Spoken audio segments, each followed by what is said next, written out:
সকালে আপনাদের সকলকে স্বাগত জানাই আমার বঙ্গকুমার চ্যানেলে। আজ বুধবার, আর আকাশে সকাল থেকে একদম ঘন কুয়াশা, ঘন মানে একদম ঘনই কুয়াশা। সূর্য তো ওঠেই নি, কেমন দেখে যেন হচ্ছে মেঘলা আকাশ, কিন্তু মেঘলা আকাশ না, কুয়াশা পড়ছে, বেশ ভালো লাগছে। ঠান্ডাটাও জমিয়ে হচ্ছে। যে দেখো সকালবেলা স্নান করে মানে এমনি জামা কাপড় পরে থাকা যাচ্ছে না, সোয়েটার চাদর ছাড়া। তো এই যে আমিও পরে নিয়েছি, নিয়ে এখানে বসিয়ে দিয়েছি রান্না। আর বুধবার, তার সত্ত্বেও কেউ মাছ খাবে না, মাছ খেতে ইচ্ছা করছে না আর কি। রোজ রোজ মাছ খেতে ভালো লাগে না, আজকে হবে পোস্ত ডাল। আর দেখি কি করব। আর ওইদিকে ঘরে জোর কদমে শুরু হয়েছে কাজ।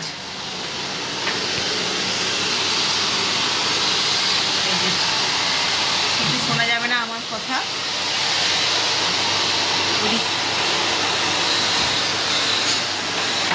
এদের এই সাইডটা হয়ে গেছে, এখন আমার ঘরটা হচ্ছে। এখন টগরি আসেনি, টগরি আসার আগে এই কাজগুলো করে রাখলে তাহলে একদম পুরো নিট অ্যান্ড ক্লিন হয়ে যাবে। টগরি আসার মানে চলে যাওয়ার পরে আর ইচ্ছা করে না তখন ওই ঘেঁটে ঘাটে আবার এই সমস্ত কাজ করতে।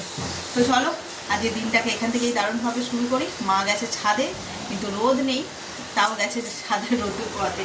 দেখি আমি যদি সুযোগ পাই তাহলে যাব, আর নইলে রান্নাটা আগে বসিয়ে।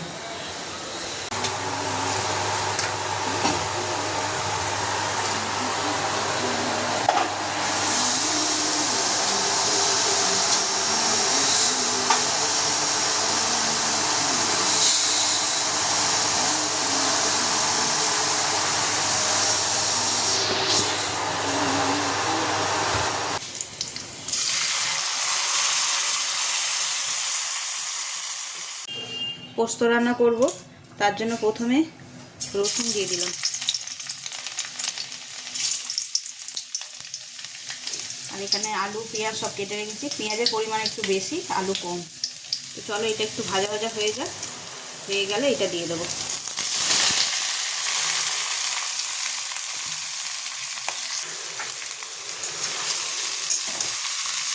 দিয়ে এটাকে বেশ করে নেড়ে ছেড়ে একদম লাল লাল করে ভেজে নিই।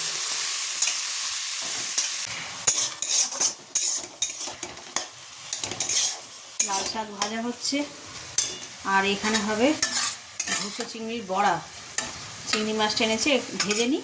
আর এই যে এখানে পেঁয়াজ লঙ্কা টঙ্কা সব কাটছি, কেটে এটা বড়া হবে। মাছের তরকারি আর ভাত রান্না করলে খুব তাড়াতাড়ি হয়ে যায়। যেদিনকার মাছ থাকে না সেদিনকে মানে কী রান্না করব, আর এইটা দিয়ে খেয়ে নেবো বা এইটা দিয়ে খেতে দিয়ে দেবো, আর একটু কিছু করে এই করতে করতে অনেক বেশি বেড়ে যায়। কিন্তু মাছ মাংস থাকলে কিন্তু এক তরকারি ভাত খাওয়া হয়ে যায়।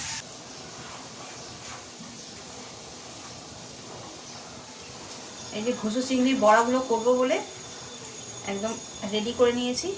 পেঁয়াজ, ধনেপাতা, কাঁচা লঙ্কা, আদা, রসুন সব কিছু দিয়েছি, দিয়ে আর এই যে কড়াই তেলও দেওয়া হয়ে গেছে। এবার একটা একটা করে ভেজে নেব।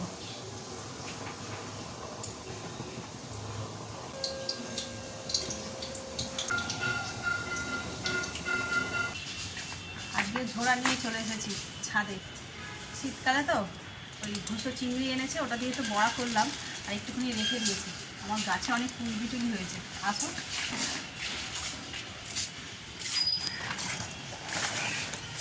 দেখো পুরো এই ডাল ভরে কুলবিটুলি হয়েছে।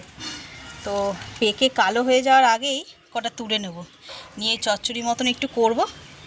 তো চলো এই নিচের ডালটা কেটে নেবো গো, ওই যে গোড়ায় পড়ে আছে লম্বাটা, ওইটা কেটে নিই। ওই ডালটা কেটে নিই, তরকারিতে দিয়ে দেবো। সুন্দর সিম হয়েছে, এই পাতার ফাঁকে ফাঁকে কিন্তু অনেক সিম আছে।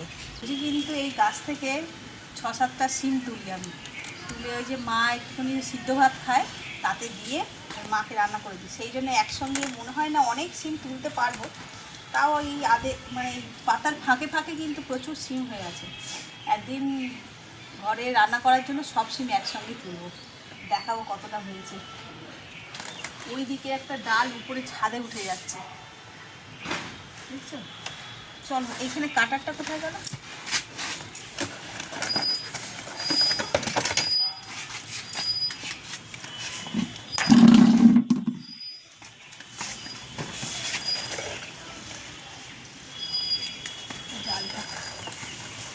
ডালটা উঠতে পারছিল না জায়গার অভাবে, এইটাকে নিয়ে নিলাম।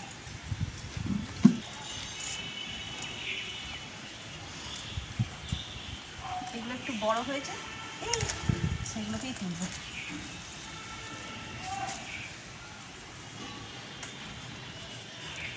এই দেখো এই কটা বিটুলি ছিল তুললাম, আর কটা সিমও তুলে নিলাম মায়ের জন্য।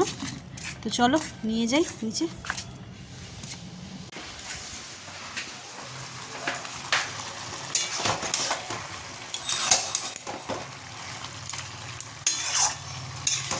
তরকারিটা অলরেডি হয়েই এসেছে, আর একটু জল মরলে নামিয়ে দেবো। আর গাছ থেকে এরকম টাটকা তাজা শাকসবজি তুলে নিয়ে আর সঙ্গে সঙ্গে রান্না করার মজা কিন্তু হেভি।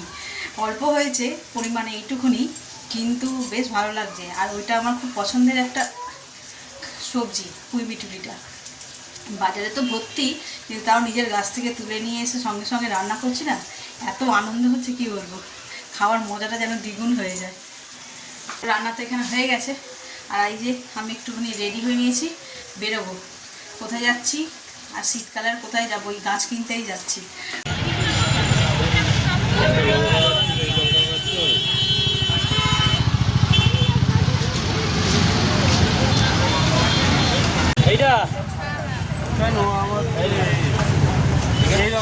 না না হাইব্রিড মানে নাকি ওইখানে ছোট চারা নিয়ে গেছি। হ্যাঁ দিয়েছি।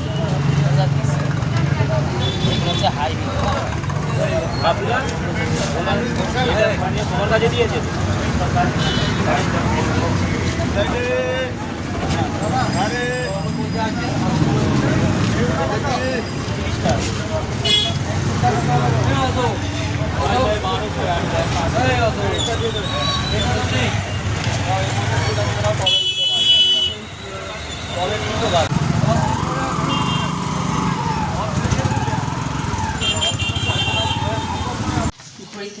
ঘড়িতে বাজে 2:30। এবার খেতে বসবো। আর এই যে ভাত বেড়েও আজকে কী কী রান্না হচ্ছে তোমাদের তো দেখিয়েছি সকালবেলা। এই যে গরম গরম তোমার ঘুষো চিংড়ির বড়া, এখানে পোস্ত, লাল শাক ভাজা, আর এটা হচ্ছে আমার গাছের পুঁই বিটুলির তরকারি। এখানে আছে ডাল, আর এক কৌটো ধনেপাতার চাটনি বানিয়েছি। তো এই হচ্ছে মেনু। না এটা ওর বাবার জন্য বেড়েছে, আমারটা বাড়ি বেড়ে এবার খেতে বসে যাই। আর আজকে একটু রেস্ট হবে না, সিঁদুর লেগে গেল। তো যেটা বলছে আজকে আর রেস্ট হবে না, ভাত সাত খেয়ে চলে যাব ছাদে। তোমাদের তো দেখালাম গাছের দোকানে গেছি, কিন্তু কী কী গাছ এনেছে সেই সব কিছু দেখায়নি। তো অনেক গাছ এনেছে, সেগুলোকে আবার রিপোর্ট মানে বসাতে হবে, যে টপ খালি করে। তো সব কিছু তোমাদের সঙ্গে শেয়ার করবো, সঙ্গে থাকো। ঘড়িতে বাজে 3:30। খেয়ে আর শুইনি, একটুখানি বসেছিলাম, তারপরে চলে এসেছি ছাদে। ওই যে বললাম গাছ কিনে এনেছি, সেগুলোকে সব বসাতে হবে। আর কি কি গাছ কিনেছি তখন তো তোমাদের দেখাতে পারিনি, অত ভিড়ে এত আওয়াজ, মানে ওখানে অত বেশি কথা বলা যায় না। তো চলো দেখে নাও কী কী গাছ এনেছি। এই দেখো, এই গাঁদাটা আমাদের ছিল না, তো এই গাঁদা গাছ নিয়েছি। এই একটা ফুল, এই মুহূর্তে এই নামগুলো আমি সব ভুলে গেছি, ঠিক আছে, তাই নামের উপর যেও না। এই যে সেম একটা গাঁদা, এইটা সবই পেয়ার পেয়ারই নিয়েছি মোটামুটি। পিটুনিয়া, এই যে আমাদের পিটুনিয়ার, ওর বাবার খুব আক্ষেপ যে পিটুনিয়ার একদম কালার তুমি নিতে পারো নি।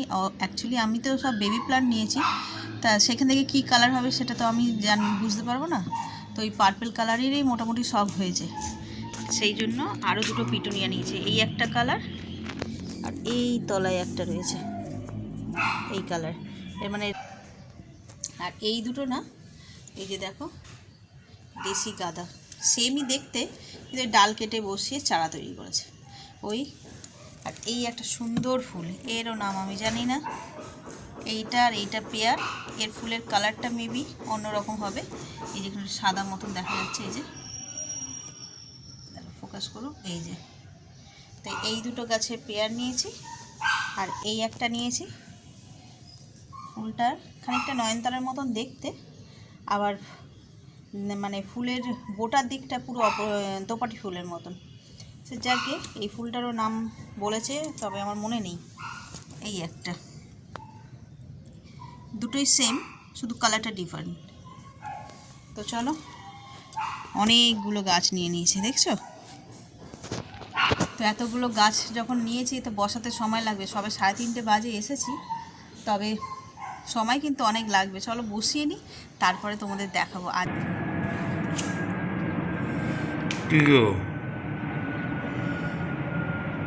হলো বসানোর কাজ? এই হয়েছে, আর এই কটা 4টে বাকি।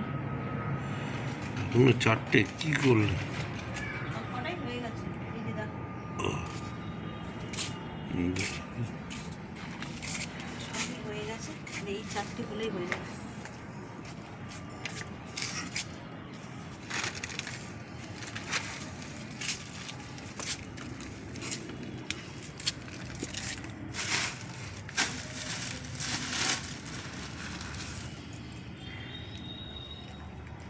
এক, দুই, তিন, চার, পাঁচ, ছয়, সাত, আট। 8টা হয়েছে। কটা বাকি? 4টে। 4টে বাকি। ফাইনালি সব গাছ বসানো হয়ে গেছে। এখন আজকে এখানেই রেখে দিলাম, জল দিয়ে দিয়েছি, দিয়ে এখানে রাখা রয়েছে। সব গাছে জল ঠল দিয়ে কাজ মোটামুটি কমপ্লিট। হাঁপিয়ে গেছি একদম, ছাদ ঠাদ পরিষ্কার করে, যে খুব মেসি হয়ে গেছিলো। গাছ বসাতে গেলে না মাটি মাটি হয়ে যায়। তো চলো এবার হাত মুখটা ধুয়ে গিয়ে ফ্রেশ হই। 5:30 নয়, 5:45 বাজে। 3:30টায় এসছিলাম, 5:45 বাজে। চলো নিচে যারে এই যে জামা কাপড় কয়েকটা রয়ে গেছে এখনও, এগুলোকে তুলে নিয়ে একবারে। ঘড়িতে বাজে 8:45, আর এখানে বসিয়েছি রাতের তরকারি। এই যে একদম সিম্পল সাদা আলুর তরকারি করছি। কড়াইশুঁটি, ধনে পাতা, কাঁচা লঙ্কা, টমেটো। এর আগে একদিন কি আগামীকাল, এই গতকাল যে গেস্ট এসেছিলো তাদের জন্য বানিয়েছিলাম। আমার জিভে জল চলে আসছে, তো তাদের জন্য বানিয়েছিলাম, বেশ ভালো লাগছিলো। তাহলে তো এরকম টমেটো, ধনে পাতা, কাঁচা লঙ্কা, কড়াইশুঁটি এসব দিয়ে আলুর তরকারিটা পুরো একদম বিয়ে বাড়ি সকালবেলায় যে হয় না লুচি তরকারি, তেমন। তো চলো এটা করে নিই, এটা করতে বেশি সময় লাগবে না, ভাজা হয়ে গেছে। এবার এই যে টমেটোগুলো দিয়ে দেবো।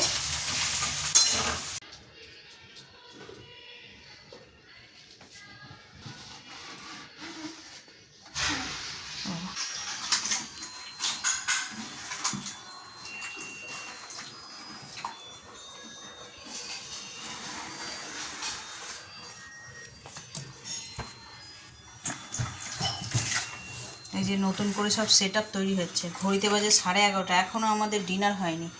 আর এই হচ্ছে কাজকর্ম, এইটা করছে। এই যে এইগুলোকে ট্রান্সফার করবে ওতে।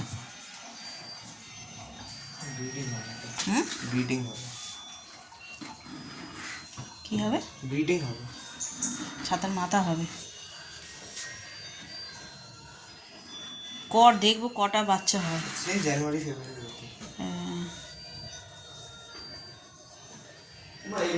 বাজে 12টা, আর এই খাওয়া দাওয়া মিটলো। এখনও পাশের ঘরে কিন্তু অ্যাকোরিয়ামের কাজ চলছে। আমার আর জেগে থাকার মানে শক্তি নেই গায়ে। আজ দুপুরবেলা ঘুমাইনি না, ওই ছাদে গেছিলাম। তো যা কি করছে না করছে সেটা সব আগামীকাল তোমাদের সঙ্গে শেয়ার করব। আর আজকের ব্লগটাকে এই পর্যন্তই রাখছি। যদি কিছু ভালো লেগে থাকে তাহলে please like, comment, share and subscribe. সকলে ভালো থাকবেন, সুস্থ থাকবেন। আগামীকাল আবার একটা নতুন দিনের সঙ্গে দেখা হচ্ছে। Good night.